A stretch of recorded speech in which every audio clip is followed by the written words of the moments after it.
over to me, what's your problem? I said, I ain't got no problem. Why? So he grabbed me. See, so I always keep my foot on the outside of the table for some reason. It's just a habit.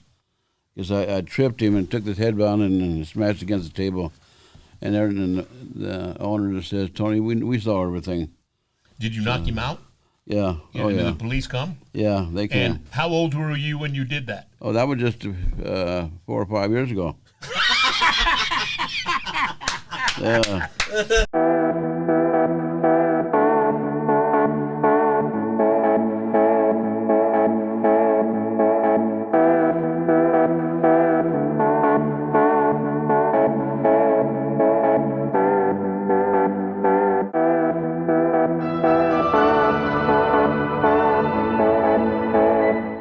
Welcome to Conversations with David Ibarra. Today we're going to have a very interesting topic. Kempo, karate, martial arts, and the history of it. I have two guests. My first guest is Tony Martinez Jr. Welcome to our show, Tony. Hello, David. Hey, delighted to be here. Thank you. Great. And our second guest we have is Mr. Tony Martinez Sr. Welcome to our show, Tony. I'm very delighted to be here, David. Perfect. Now, I want to set this up just a little bit. How long was it that you and I met, Tony Jr.? Early 80s, so it's been quite a while. It's been a long, long time ago. Tony came in at an automobile dealership I was the general manager of to buy a car. And we met, and he shared with me that he had bought his first car from the owner of the dealership, Mr. Henry Day. Yes. Now, we made a deal when we got to know each other. What was that deal, Tony? That we would grow our business, we'd have fun, we would share our experiences later with other people. And so what it was is that Tony was going to teach me some of the art of Kempo, and I was going to teach him to the art of business. Yes. And so we started working out together. During the time that I was studying with Tony, by the way, he used to beat me up on a regular basis. We spar every Friday. I got a chance to meet and know Tony Sr. Now, Tony, I got to confess something. One time I took a lesson with you, and you hit me so hard in the kidneys, I hurt for a week. And I didn't even see it coming, which was so cool. But I got a chance to meet Tony. Now, Tony Sr. is an unbelievable, for lack of another way of putting it, history for Salt Lake City, for the United States, and the world as it relates to Kempo karate. Tony, what rank are you as a black belt in Kempo? Right now, I'm a grandmaster of 10th degree in the Kempo system right now. And is there any higher degree than that? No, there isn't. Nothing I know of. There hasn't been. I've seen other guys do it, yes. But truthfully, the highest rank you can get in Kempo is the 10th degree.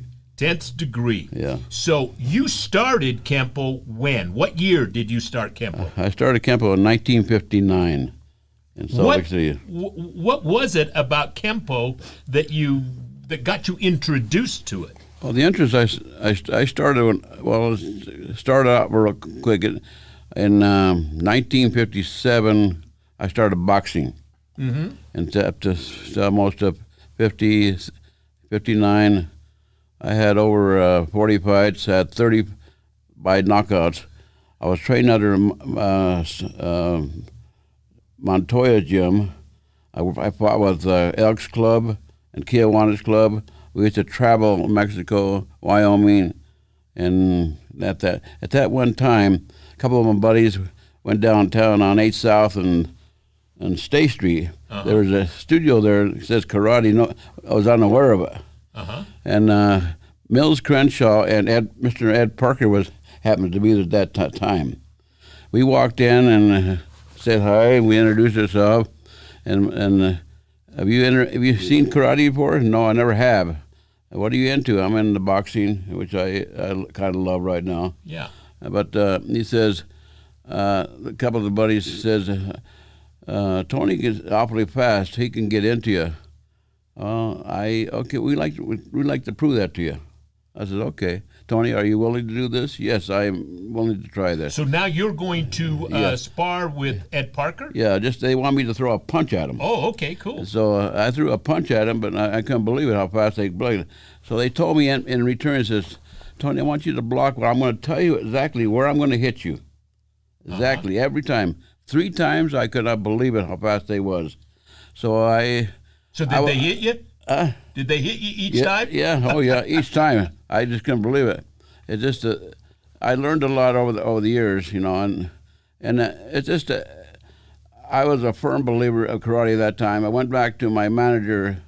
I told him I found another profession which I think is a lot better. Yeah. In my opinion, it really was. So I started training in the Kempo system, and at that time I didn't have much money, but I had Mills Crenshaw said, Tony, clean up the studio, and your fee is already taken care of. Oh, I love this. I was there 6 days a week. Wow. Training. After I helped, after I got it going, you know, train. I was just so overwhelmed. So you started to work with Mills Crenshaw, Yeah. and Mills was a number 2 under Ed Parker. Well, he wasn't. There's a lot of composition, but in my opinion, I think he was. Other people have said it over the years. I was number 2 with Mr. Parker. Yeah. But as a hearsay, you know, in my opinion, Mr. Parker was going to the BYU at that time. Yes. See, and Mills Crenshaw, in my opinion, he was a black belt in 1954. Yeah. See, and that's the opinion I got. But, you know, other guys have said that I trained for Mr. Parker such and such a time.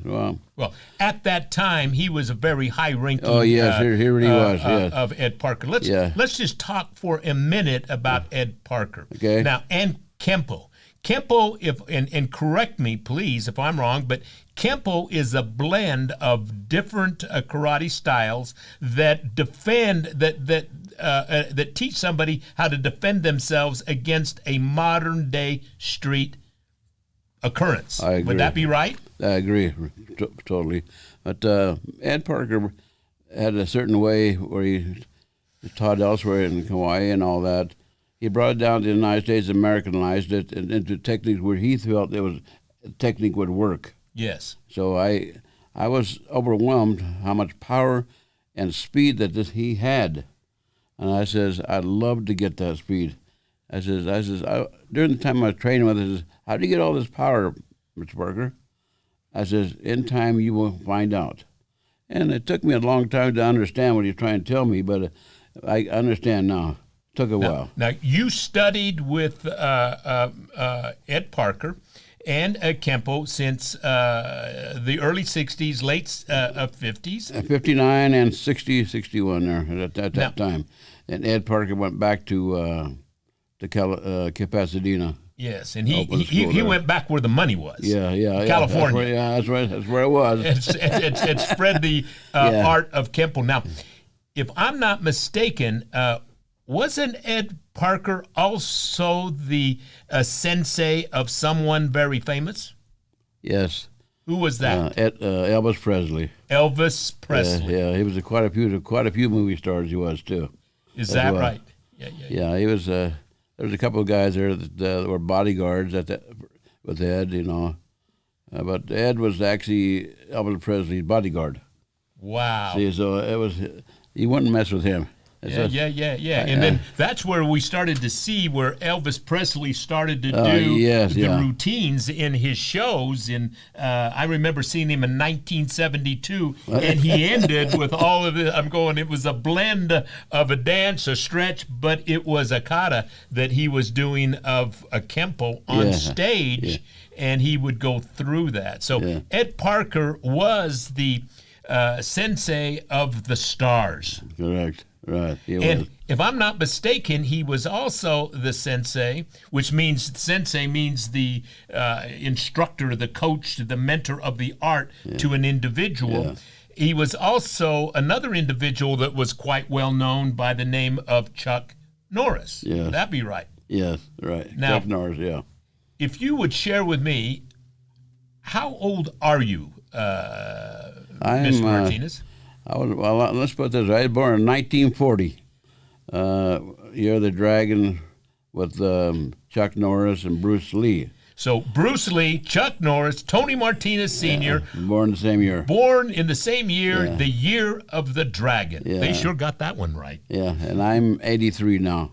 83. Yeah. And being on the mat still, teaching Yes. Kempo karate. Yes. How often are you on the mat teaching? Well, right now, I'm on 4 nights a week now. Before then, I was 5 nights a week.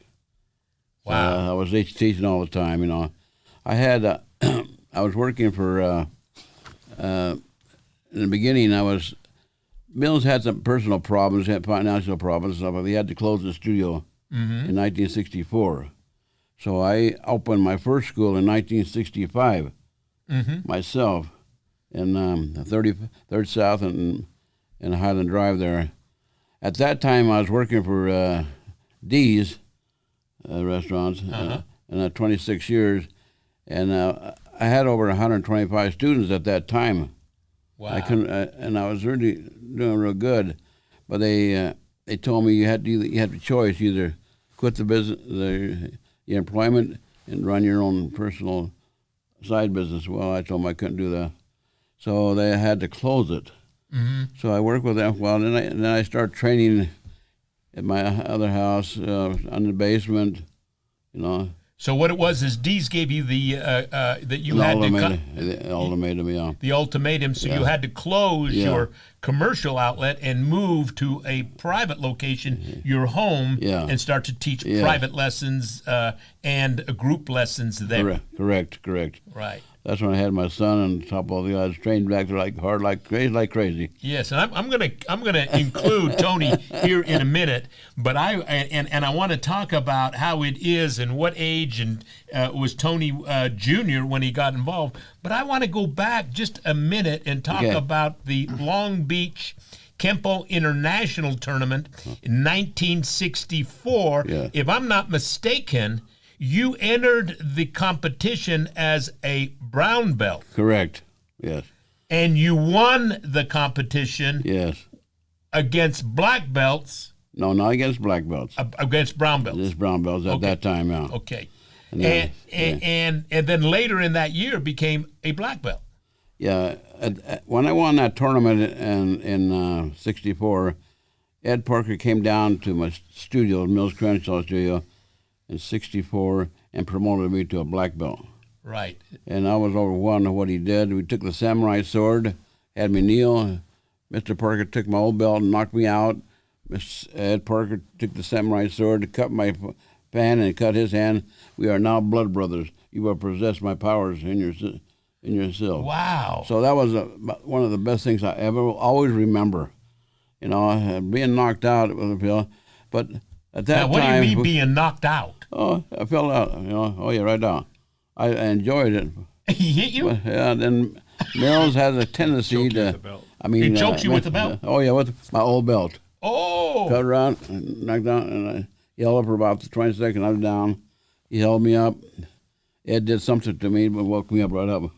I don't know what he did. But that was So it was really, a ceremony. Yeah, at that time, I was impressed with it.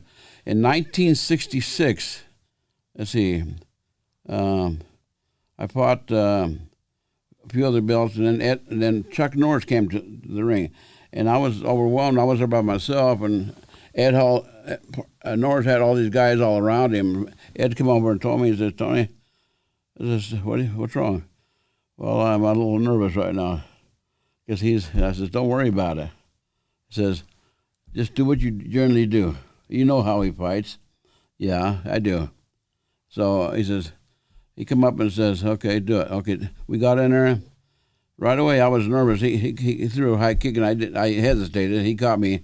So he threw another, and I threw it underneath. See, so I caught him 1-1. Yeah. So actually, then the time was you only get 2 minutes of fighting that time. So right away he threw a high kick, which I generally all he knows he does. So I did the splits and come on right underneath. So I was so excited. I had to come over and give me a big hug, So you won. Yeah, I won. Then that was just that one match. But the next match, another guy. I won that one. The next one, I got eliminated by points. Mm-hmm. So I was so impressed with it, And I fought other tournaments, so I won quite a few in Mexico and all over, some in Salt Lake, And then to carry it on, there was a tournament in Salt Lake City. There's two of them, actually. One was the world, one was another one, where Benny the Jet, Benny Yes. the Jet? He was the world's midway contact fighter. Ed came down to see me fight. Uh-huh. So I was always, everybody was there. And he had all his brothers, had 3 brothers. I eliminated them all.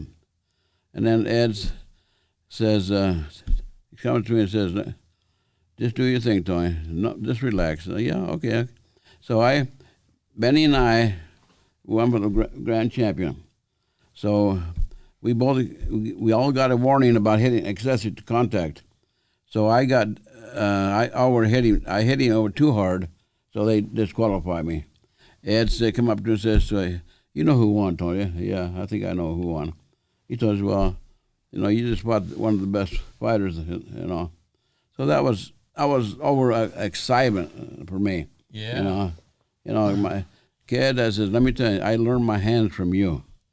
Yeah, and let me tell you, and I believe people don't understand how do you get it.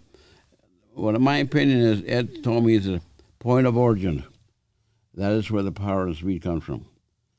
Wow. So that point, I practice it, trying to convince these other guys that's where it's at, but they don't seem to quite understand. But in time, it took me a while to realize it. But I was overwhelmed. I was so excited. Then they had the world tournament where Mills had a boat, a trip to China, and all this. Wow. And went, yeah. And we had all the fighters from every state come down to compete. So I eliminated a few guys, okay? Uh-huh. And at that time, the other guy apparently kicked me in my leg, and I cannot fractured it. So I still wanted to fight. And who I was supposed to fight Bill Wallace. Uh-huh. So somebody else took my place, and Bill Wallace took the championship. So you couldn't fight because you won the earlier fight with a broken leg. Yeah. And you couldn't fight Bill Wallace with a broken leg. Yeah. But the doctor said I couldn't do it. Yeah. So I was upset. I said, there goes that boat, there goes the China. I was so excited. I also, during this time period in the early 60s, there was an artist that hit the scene by the name of Bruce Lee. Yes. Now, did you have any interaction with Bruce Lee or see him? Yeah, in '64, I met Bruce Lee. We talked a little bit, and Ed introduced me to Bruce Lee. I see. So that was an honor for me. And Bruce Lee certainly got a lot of attention from movies and different things that he did, but Ed Parker knew Bruce Lee well. Yeah. Correct? Yes. Now, Ed Parker on his show of, I believe it's the Tom Snyder show, was asked the question, you know all of the martial artists in the world. Yeah. And if you were in a life or death situation, who would you want having your back? What did he say? He said me. Yeah, he said Tony Martinez in Salt Lake City. Yeah. Looked up something in Wikipedia. I was overwhelmed when he said that. Well, that considers that of all the people, he could have picked Bruce Lee. Yeah. He picked you. Yeah. But as we look in, and I suggest people watching, look in Wikipedia and you'll see who was it that created and made Kempo the art that it is. And in here, it's going to say a slew of names. But right here, Chuck Norris, Tony Martinez Sr., along with Mike Stone and some others, Benny the Jet, but Tony Martinez Sr. In Salt Lake City, we have in our midst two of the greatest martial arts instructor senseis in the world, Tony and Tony Jr. Now, I want to shift just a minute. Okay. You were doing these instruction at your home, Yes. and you had a little boy hanging out. Yeah. Tell me a little bit about what did when did you see that he was ready to have your talent and your art transferred to your son? Well, I had a school up in Kearns there. I got in a car wreck in '94, so I couldn't continue. My son took over that place, and his marketing is unbelievable what he's got. He's got talent in it. He knows how to make money. So he opened another school. I know he asked me, Dad, you want to go in with me in with this place with me? Well, I says, well, I really haven't got the money right now, Tony. I think don't know what's going to come. For a whole year, I had a broken neck, and him and his wife, Sandra, took care of me at this house for a whole year. So that's what I got out of him. There's I know that you guys were into business together, and then he's got some studios, you got some studios. I'm going to talk about that in a minute. Yeah. But I want you to think back to him as a little boy. Okay. When did he, as a little boy, start to want to train with his dad? Okay. When I got separated from my wife, I got divorced. My son was training at the house real well. Then for a while, I didn't see my son for a couple of years. He came down and helped out. Then the place where I was living at, I had a little clubhouse. And I was so surprised that he came down and wanted to relearn. And I could tell that he wanted to do it, and before I didn't. And I was impressed what he did, but I wish I had the more time to really train with him more. Well, but he would have been one of the top ones. Well, and he is today. Yes. Now, yes. I want to just pivot for a minute. Tony Jr., same question. You're a little boy. You've seen Tony Sr. You've seen all of the effect he has made on the art. When was it that you saw, man, I want to be like Dad? I first seen it when at the school as a little kid. Actually, it was as a little kid in our house. He had a training mat, and these guys would do their martial arts. And I thought everybody had a dojo in their basement or a school. And I remember one time at school, a kid came up to the monkey bars and said, "Hey, you need to get off the monkey bars, or I'm going to have my dad hurt your dad." So I thought, God, well, I better get off the monkey bars because I don't want my dad to get hurt. Then I seen his dad later, and I don't think your dad can beat up my dad. So that was one thing. Anyway, but I started, I think, liking it around 6 years old. Been in and out. I trained a group of friends at the clubhouse when I was 16, got a license, and was able to come over there and teach. What year did you receive a black belt from Tony Sr.? 80s. I don't know exactly what year. Okay, so in the 80s, you became a black belt. Yes. When did you go in and decide that the talent, the skills that Tony Sr. transferred to you, that, oh, my heavens, this is going to be my business? When did that come to your mind that you could actually have a business teaching confidence, teaching respect, teaching people to have this muscle memory? When did you decide to do that? I was teaching a group of friends at the clubhouse around 16, and then I did some various jobs. It was around 23. I was teaching at community center. I was teaching, there was an ad in the newspaper for a martial arts teacher, and I thought, wow, I can make money doing this, and I've been doing it for free. This is great. So I went there and taught for a while, and a lot of people had like studios or had clubs, and my kind of vision or passion was to have a school and to have teachers, not instructors, and started doing it. Didn't go too well, but the past 30 years been teaching approximately 500 plus monthly, and it's been really good, and it's helped a lot of families. And the passion and the vision came in the 83. Right. Now, Tony, I got to admit, Tony Sr., I started coaching your son about business. Oh, yeah? It took me forever for him to get it in his head there was nothing wrong with charging for the talent, discipline, and confidence that you're giving another. For some reason in the art, it was almost like you're not supposed to be successful. Yeah. And I'll tell you what, I don't take any credit for your son's success, but I'll tell you this, I have taken lessons from both of you. I sparred with Tony every Friday.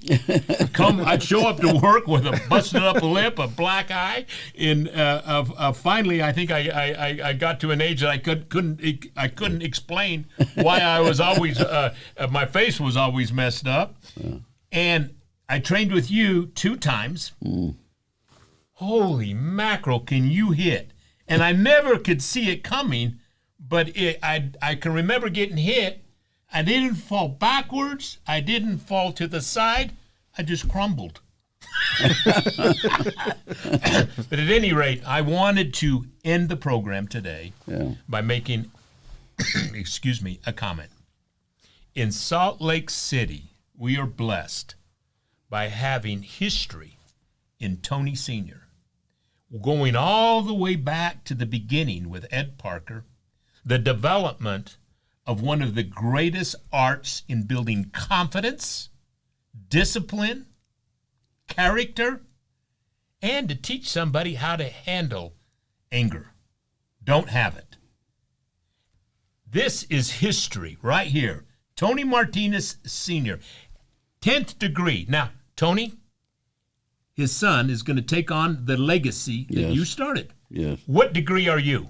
9th degree. 9th degree. Now, I'm going to ask something that's going to embarrass you, Tony. Why is it that you're not a 10th? Respect for my father. Right. Now, I'm going to ask you, do you think it would be disrespectful if Tony Jr. asked you to help him become a 10th degree black belt and join you? No, I would not. I respect him very well. Great. Tony, I got a suggestion. Take this time from your dad, study, and out of respect to your dad, become a 10th degree black belt while your dad's still on the mat training. Yeah. And that would be an absolute most respectful thing that you could do. What do you think? Yes, sir. Okay. Committed? Yes. Committed? Yeah. Perfect. Yeah. I love it. I'll tell you what, this has been one of the funnest conversations that I've had. 2 men that I respect at the highest level. And in Salt Lake City, we have history here with one of the top martial arts, 2 top martial artists in the world, Tony Martinez Jr. and Mr. Tony Martinez Sr. Thank you so much for being on our show today. And that will conclude our episode today. Thank you. Thank you, Dave. Appreciate it. Thank you, Dave.